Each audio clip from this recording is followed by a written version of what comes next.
കൊഴുപ്പ് നീക്കൽ ശസ്ത്രക്രിയയെ തുടർന്ന് കൈകാൽ വിരലുകൾ മുറിച്ചുമാറ്റി ഗുരുതരാവസ്ഥയിലായ MS നീതുവിന്റെ വാർത്ത മാതൃഭൂമി ന്യൂസ് കഴിഞ്ഞ മാസം റിപ്പോർട്ട് ചെയ്തിരുന്നു. സോഫ്റ്റ്വെയർ എഞ്ചിനീയറായ നീതു തമ്പുരാൻമുക്കിലെ കോസ്മെറ്റിക് ആശുപത്രിയിലാണ് ശസ്ത്രക്രിയ നടത്തിയത്. 30 ലക്ഷത്തോളം രൂപ ചെലവഴിച്ചായിരുന്നു ഈ ചികിത്സ. തുടർന്ന് അതിഗുരുതരമായ ആരോഗ്യാവസ്ഥയിലേക്ക് പോവുകയും ചെയ്തു. നീതു നമ്മോടൊപ്പം ഉണ്ട്. ദിവിഷ്, നീതുവിനോട് തന്നെ ചോദിക്കാം. നീതു, ദൗർഭാഗ്യകരമായ ഒരവസ്ഥയാണ് താങ്കളെ സംബന്ധിച്ച് ഉണ്ടായത്. ഈ ശസ്ത്രക്രിയയ്ക്ക് പോയ വേളയിൽ, അതിന് മുമ്പ് എന്തായാലും ഡോക്ടർമാരോട് സംസാരിച്ചിട്ടുണ്ടാവുമല്ലോ, അന്ന് അവർ എന്തായിരുന്നു പറഞ്ഞത്? ശസ്ത്രക്രിയയിൽ എന്താണ് സംഭവിച്ചത്? അന്ന് അവരെന്നോട് പറഞ്ഞിരുന്നതെന്ന് വെച്ചാൽ ഇതൊരു മൈനർ സർജറിയാണ്. അപ്പം ഞാൻ അവരോട് ചോദിക്കുന്നുണ്ടായിരുന്നു, ഇതിനെന്തെങ്കിലും വേറെ എന്തെങ്കിലും നമ്മൾ ഈ ചെയ്യുന്നുണ്ട്, എന്തെങ്കിലും ഡ്രോബാക്സ് അങ്ങനെ എന്തെങ്കിലും ഉണ്ടാവുകയും ചെയ്യും. അപ്പോൾ അവർ പറഞ്ഞതെന്ന് വെച്ചാൽ ഇതിന് അങ്ങനെ ഡ്രോബാക്സ് ആയിട്ട് അങ്ങനെ ഒന്നും ഉണ്ടാവില്ല, വേറെ പ്രശ്നങ്ങളൊന്നുമില്ല, വേറെ ആരോഗ്യ പ്രശ്നങ്ങളൊന്നും ഉണ്ടാകില്ല, അങ്ങനത്തെ ഒരു കോൺഫിഡൻസ് തരുകയും അവർ നമ്മളെ കൺവിൻസ് ചെയ്യുകയും ചെയ്തിട്ടുണ്ടായിരുന്നു. ഇവരൊക്കെ ഇപ്പോൾ രജിസ്ട്രേഡ് മെഡിക്കൽ പ്രാക്ടീഷണേഴ്സ് തന്നെയാണോ? അത് അന്വേഷിച്ചിരുന്നോ? ഇവർക്ക് ഇത്തരത്തിലുള്ള ശസ്ത്രക്രിയ നടത്താൻ ഉള്ള വൈദഗ്ധ്യമുണ്ടോ ഇല്ലയോ തുടങ്ങിയ കാര്യങ്ങൾ പരിശോധിച്ച ശേഷമാണോ ശസ്ത്രക്രിയയ്ക്ക് വിധേയമായത്? നമ്മളോട് പറഞ്ഞിരുന്നതെന്ന് വെച്ചാൽ ഇത് നല്ല എക്സ്പീരിയൻസ്ഡ് ഡോക്ടേഴ്സാണ്, ഇതിന് മുന്നേ ചെയ്തതെല്ലാം സക്സസ് ആയിട്ടുണ്ടായിരുന്നു എന്നാണ് പറഞ്ഞിട്ടുണ്ടായിരുന്നത്. വേറെ പേടിക്കേണ്ട കാര്യങ്ങളൊന്നുമില്ല, നമുക്ക് ധൈര്യമായിട്ട് ചെയ്യാം, വേറെ പ്രശ്നങ്ങളൊന്നും ഉണ്ടാവുമെന്ന് അവർ പറഞ്ഞിട്ടുണ്ടായിരുന്നില്ല. അതുമല്ല എക്സ്പീരിയൻസ്ഡ് ആണ്, കുറേ സർജറീസ് ഇതിൽ ഇപ്പോൾ ഇങ്ങനത്തെ സർജറി കുറേ അവർ ചെയ്തിട്ടുണ്ട്, അവരെ ഹാൻഡിൽ ചെയ്തിട്ടുണ്ട് എന്നാണ് പറഞ്ഞിരുന്നത്. അപ്പം നമ്മളും അത് വിശ്വസിച്ചിട്ടുണ്ടായിരുന്നു. പിന്നീട് ഇതിനെക്കുറിച്ച് എനിക്കൊരു അവസ്ഥ വന്ന് നമ്മളിതൊരു കേസും കാര്യങ്ങളുമായിട്ട് പോയപ്പോഴാണ് നമ്മൾ അറിയുന്നത് ഇതിന് ലൈസൻസ് ഇല്ല.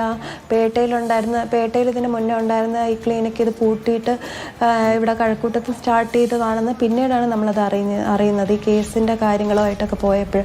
പിന്നെയാണ് നമ്മൾ പിന്നെ ആണ് അറിഞ്ഞത് ഇതുപോലത്തെ ഒരു സിമിലർ സിറ്റുവേഷൻ വേറൊരു പേഷ്യൻ്റ് ഉണ്ടായിട്ടുണ്ടായിരുന്നു, അമൃതരാജ് എന്നും പറഞ്ഞിട്ട്. അപ്പോൾ പുള്ളി ഇതേ കണ്ടീഷനായിരുന്നു, എൻ്റെ സെയിം കണ്ടീഷനായിരുന്നു. പുള്ളി മരിച്ചു, കാർഡിയാക് അറസ്റ്റ് മരിച്ചാണ് പോയത് എന്നാണ് പിന്നെ അറിഞ്ഞത്. എങ്ങനെ അവിടുത്തെ കുറേ പ്രശ്നങ്ങൾ നമ്മൾ അപ്പോഴാണ് അറിയാൻ തുടങ്ങിയത്.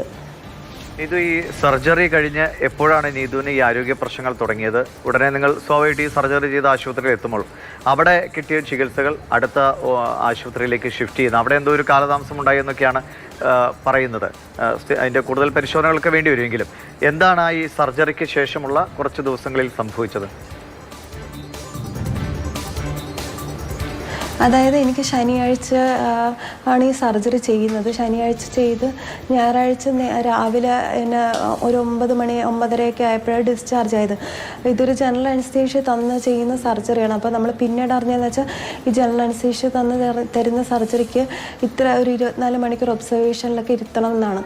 പക്ഷേ എനിക്ക് 24 മണിക്കൂർ ഒബ്സർവേഷനൊന്നും കിട്ടിയില്ല. നമ്മൾ ഞായറാഴ്ച കഴിഞ്ഞ് ഞാൻ അവിടെ നിന്ന് ആശുപത്രിയിൽ നിന്ന് ഇറങ്ങുമ്പോഴും ചെറിയൊരു ഒരു ക്ഷീണം എനിക്കുണ്ടായിരുന്നു. അപ്പോൾ അവർ പറഞ്ഞതെന്ന് വെച്ചാൽ ചെറിയ ജ്യൂസൊക്കെ കുടിച്ചാൽ മതി, ഷുഗർ ഡൗൺ ആവുന്നുണ്ടായിരിക്കും, സർജറി ഇപ്പോൾ കഴിഞ്ഞതല്ലേ ഉള്ളൂ, അതുകൊണ്ടുള്ള ആ ഒരു ക്ഷീണമാണ് നീതുവിനുള്ളതെന്ന് പറഞ്ഞു. വീട്ടിൽ ചെന്ന് കഞ്ഞിയൊക്കെ കുടിക്കുമ്പോൾ ഞാൻ ചെറുതായിട്ടൊന്ന് ഒമിറ്റൊക്കെ ചെയ്യുന്നുണ്ടായിരുന്നു. നമ്മളിത് അവരെ വിളിച്ച് അറിയിക്കുന്നുണ്ട്. അതായത് ശനിയാഴ്ച സർജറി ചെയ്യുന്നു, ഞായറാഴ്ച രാവിലെ വിടുന്നു, ഞായറാഴ്ച തന്നെ നമ്മൾ തിരിച്ചറിയിക്കുകയാണ് അവരെ എനിക്കിതുപോലെ വയ്യാണ്ടാവണം. അപ്പോൾ അവർ പറഞ്ഞതെന്ന് വെച്ചാൽ ഒരു കാര്യം ചെയ്യുക, BP അപ്പാരറ്റസ് ഉണ്ടെങ്കിൽ ഒന്ന് ചെക്ക് ചെയ്ത് നോക്കുന്നത്. അപ്പം നമ്മൾ ഈ ചെക്ക് ചെയ്യുമ്പോൾ BP കുറവാണ്, ഒരു 70, 70/40, 50 ആ റേഞ്ചിലോട്ടൊക്കെയാണ്, ആ ഒരു റേഞ്ചിലാണ് BP നിൽക്കുന്നതൊക്കെ. അപ്പം നമ്മളിത് കാണിക്കുമ്പോൾ അവർ പറയുന്നത് വെച്ചാൽ, നമ്മൾ ചോദിച്ചപ്പോൾ അവർ പറഞ്ഞതെന്ന് വെച്ചാൽ ഇത് നോർമലാണ്. ഞങ്ങൾ ചോദിച്ചു തിരിച്ച് ഹോസ്പിറ്റലിലോട്ട് വരട്ടെ, ക്ഷീണമൊക്കെ ഉണ്ട്, ഒന്ന് അവിടെ വന്ന് കാണിക്കട്ടെ എന്ന് ചോദിക്കുമ്പോൾ പറയണമെന്ന് വെച്ചാൽ അയ്യോ ഇന്ന് സൺഡേ ആണ്, ഹോസ്പിറ്റൽ അവധിയാണ്, ഇന്ന് ഇവിടെ വർക്കിംഗ് അല്ല, വന്നാലും ഡോക്ടേഴ്സ് ഒന്നും അവൈലബിൾ ആയിരിക്കില്ല എന്ന് പറയും. അപ്പോൾ നമ്മൾ ചോദിച്ചു അടുത്തുള്ള ഹോസ്പിറ്റലിൽ എന്നാൽ കൊണ്ടുപോയി കാണിക്കട്ടെ എന്ന് പറഞ്ഞപ്പോൾ അവർ പറഞ്ഞതെന്ന് വെച്ചാൽ അയ്യോ നീതു ഇത് നോർമലാണ്, ഇങ്ങനെ സർജറിയൊക്കെ ചെയ്യുമ്പോൾ ഇങ്ങനെ ചില പേഷ്യൻസിന് ഇങ്ങനെ ഡൗൺ ആവാറുണ്ട്, അപ്പം BP ഡൗൺ ആവാറുണ്ട്, അത് ബ്ലഡ് അടയ്ക്കുമ്പോഴത്തേക്ക് ഓക്കെ ആവും, അതുകൊണ്ട് നീ ഇത് ടെൻഷൻ അടിക്കേണ്ട കാര്യമില്ല. ഡോക്ടർ 2 ലിറ്റർ വെള്ളമൊക്കെ കുടിക്കാനൊക്കെ പറഞ്ഞു, കഞ്ഞിവെള്ളം, ഓട്സ് അങ്ങനത്തെ എന്തെങ്കിലുമൊക്കെ ലൈറ്റായിട്ട് കഴിച്ചാൽ മതി, അധികം മൂവ്മെൻ്റ് ഒന്നും വേണ്ട, അങ്ങനത്തെ രീതിയിലൊക്കെ അഡ്വൈസ് ചെയ്തു. എന്നിട്ട് ഭയങ്കരമായിട്ട് ഇത് പറഞ്ഞത് നോർമലാണ്, ഇങ്ങനെ ഇന്നലെയല്ലേ സർജറി കഴിഞ്ഞോളൂ, അപ്പോൾ ഇന്നിങ്ങനെ ഇങ്ങനെ ഒരു ക്ഷീണം ഉണ്ടാകുന്നത് നോർമലാണ്, നാളെ ആശുപത്രിയിലേക്ക് വന്നാൽ മതി. അങ്ങനെ ഞങ്ങൾ മൺഡേ മോർണിംഗ് ഒരു 9:30 അടുപ്പിച്ച് ആശുപത്രിയിലേക്ക് ചെല്ലുന്നു. അപ്പോഴത്തേക്ക് എനിക്ക് തീരെ വയ്യാണ്ടൊക്കെ ആവുന്നു. അവർ പറയുന്നത് ട്രിപ്പ് ഇട്ടാൽ തീരാവുന്ന പ്രശ്നമേ ഉള്ളൂ, ട്രിപ്പ് ഇടാമെന്ന് പറയുന്നു. ട്രിപ്പ് ഇടുമ്പോഴും എനിക്ക് ഒട്ടും വയ്യാണ്ടാവുന്നു.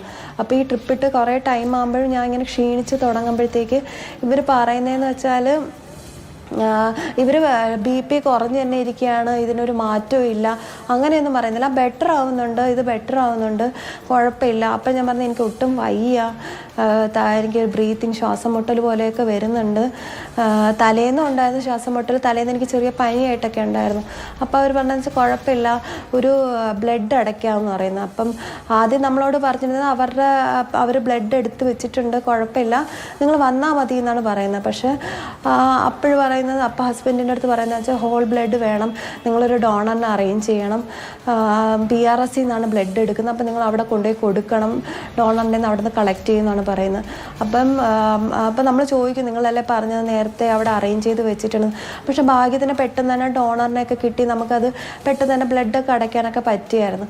പക്ഷെ അപ്പോഴും അവർ പറയുന്നില്ല നീതുവിൻ്റെ കണ്ടീഷനിൽ ഒരു ചേഞ്ചും ഇല്ല, കുട്ടിക്ക് പേഷ്യൻ്റിന് ഒരു ചേഞ്ചും കാണിക്കുന്നില്ല, വേറെ ഇത്രയും ചെയ്തിട്ട് വേറൊരു മാറ്റം ഇല്ല. അടുത്ത ഹോസ്പിറ്റലിലേക്ക് ഷിഫ്റ്റ് ചെയ്യാൻ കുറെ സമയം എടുത്തു. അവിടെ ഒരു വലിയ ഡിലേ ഉണ്ടായെന്നാണോ മനസ്സിലാവുന്നത്? ഒരു വൈകിട്ട് ഒരു 7 മണിയോട് കൂടിയാണ് ഇവർ എൻ്റെ അടുത്ത് പറയുന്നത്, നീതു കുറച്ചും കൂടെ ടെസ്റ്റ് ചെയ്യണം, ഓക്കെയാണ്, വേറെ പേടിക്കാനൊന്നുമില്ല, കുറച്ചൊന്ന് ടെസ്റ്റ് ചെയ്യണമുണ്ട്, ഇവിടെ ആ ഫെസിലിറ്റീസ് ഇല്ല, നീതുവിനൊരു മൾട്ടി സ്പെഷ്യാലിറ്റി ഹോസ്പിറ്റലിലോട്ട് മാറ്റുകയാണെന്നാണ് പറഞ്ഞത്. പക്ഷേ എന്നെ അനന്തപുരിയിൽ എത്തിക്കുന്നത് ഒരു 8:15 അടുപ്പിച്ചൊക്കെയാണ്. 1 മണിക്കൂർ ഒരു ട്രാവൽ, ആ ലുലു മോളിൻ്റെ ട്രാഫിക്കൊക്കെ കഴിഞ്ഞ് പോകുമ്പോഴത്തേക്ക് ഇത്രയും ട്രാഫിക്ക് പാസ് ചെയ്ത് പോയി ഞാൻ അവിടെ എത്തുന്നത് 8:15-നൊക്കെയാണ്. അപ്പോഴത്തേക്ക് ഞാൻ അനന്തപുരി എത്തുന്നത് എനിക്ക് കാർഡിയാക് അറസ്റ്റാണ്. പക്ഷേ ഇതിൽ ശ്രദ്ധിക്കേണ്ട ഒരു കാര്യം എന്ന് പറഞ്ഞാൽ ഇത്രയും എനിക്ക് ശ്വാസം എടുക്കാൻ പറ്റുന്നില്ല, BP ഇത്രയും കുറഞ്ഞ് എനിക്ക് അവർ അടുത്തുള്ളൊരു കിംസിൽ കൊണ്ടുപോകുന്നില്ല. അതിൻ്റെ അടുത്ത് കിംസ് വേറെ മൾട്ടി സ്പെഷ്യാലിറ്റി ഹോസ്പിറ്റലാണ്.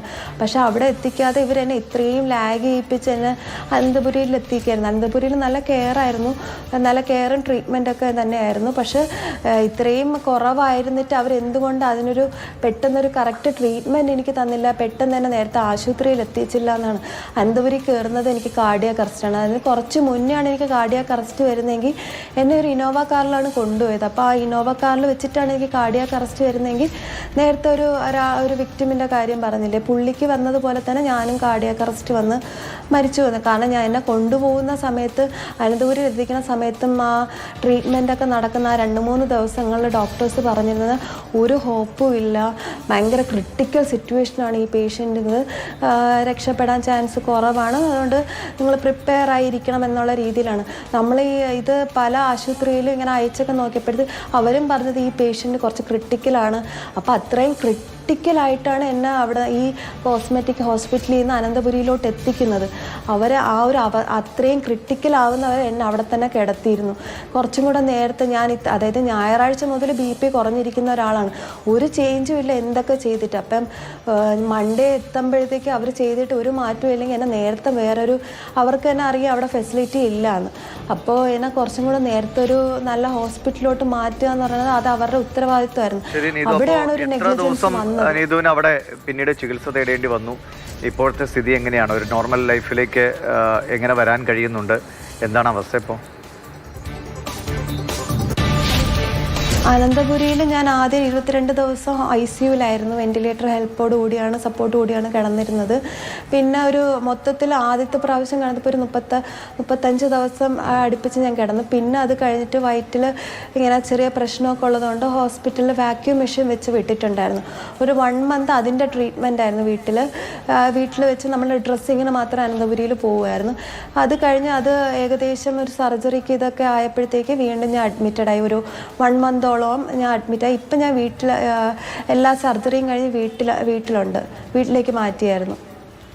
വലിയ ചെലവ് വന്നിട്ടുണ്ടല്ലോ. സ്വാഭാവികമായിട്ടും ജീവൻ തന്നെ അപകടത്തിലായി. ജീവൻ തിരിച്ചു കിട്ടിയെങ്കിൽ പോലും ഒരുപാട് ബുദ്ധിമുട്ടുകൾ അനുഭവിക്കേണ്ടി വന്നു, പണം ചെലവായി. ഇതിനൊക്കെ ഈ കോസ്മെറ്റിക് ആശുപത്രി എന്ത് സമാധാനമാണ് പറയുന്നത്? അവരെ ബന്ധപ്പെട്ടിരുന്നോ? അവർ ഇതിൻ്റെ ഉത്തരവാദിത്വം ഏൽക്കാൻ തയ്യാറുണ്ടോ? ഇല്ല, അവരിതിൻ്റെ ഒരു ഉത്തരവാദിത്വം ഏറ്റെടുത്തിട്ടില്ല ഇതുവരെ. നമ്മൾ തന്നെയാണ് ഇതിൻ്റെ പേയ്മെൻറ്റും കാര്യങ്ങളും നടത്തിയത്. ഇതിൻ്റെ പ്രൊസീജിയേഴ്സ് എന്നൊക്കെ പറയുമ്പോഴത്തേക്ക് കുറച്ച് പെയിൻഫുള്ളൊക്കെ തന്നെയായിരുന്നു. 24 hours ഡയാലിസിസ് ഒക്കെ ആയിരുന്നു ആദ്യം ചെയ്തുകൊണ്ടിരുന്നത്. കണ്ടിന്യൂസ് ഡയാലിസിസ് ആയിരുന്നു, 24 മണിക്കൂറും കണ്ടിന്യൂസ് ആയിട്ട് ഡയാലിസിസ് ചെയ്ത്. കാരണം കാർഡിയാക് അറസ്റ്റ് വന്ന സമയത്ത് എൻ്റെ എല്ലാ ഓർഗൻസും ഡൗൺ ആയി. അപ്പോൾ എല്ലാത്തിൻ്റെയും പ്രവർത്തനം അങ്ങ് നിന്നായിരുന്നു. അപ്പം എല്ലാത്തിനും മെഡിസിൻസും ഹൈഡോസ് മെഡിസിൻസും ഒക്കെ പറഞ്ഞിരുന്നു. അപ്പോഴും ഡോക്ടേഴ്സ് ഈ കണ്ടീഷനൊക്കെ കണ്ടിട്ടാണ് ഡോക്ടേഴ്സ് പറഞ്ഞത് ഭയങ്കര എനിക്ക് കുറച്ച് ബോധമൊക്കെ വന്നപ്പോഴത്തേക്ക് അവിടെ നിന്ന് നഴ്സുമാരും ഡോക്ടേഴ്സൊക്കെ പറഞ്ഞിരുന്നു ഭയങ്കര റെയറാണ് ഇത് ഇങ്ങനത്തെ കണ്ടീഷനിൽ നിന്ന് രക്ഷപ്പെട്ടു വരുന്നത്. അപ്പോൾ എനിക്ക് കുറച്ച് ബോധമൊക്കെ വന്നപ്പോൾ ഹസ്ബൻഡൊക്കെ പറഞ്ഞിട്ടുണ്ടായിരുന്നു ദേഹമൊക്കെ ഭയങ്കരമായിട്ട് നീരടിച്ച് കാണുമ്പോൾ തന്നെ പേടിയാവുമായിരുന്നു. ആ രീതിയിലൊക്കെ ആയിരുന്നു. എല്ലാവർക്കും ഭയങ്കര വിഷമമൊക്കെ ആയിരുന്നു. കാണുമ്പോൾ എല്ലാവരും പറയുമായിരുന്നു അയ്യോ ഈ ഒരു അവസ്ഥയിൽ നിന്ന് രക്ഷപ്പെട്ട് വന്നത് തന്നെ ഭയങ്കര വലിയ കാര്യമാണ്.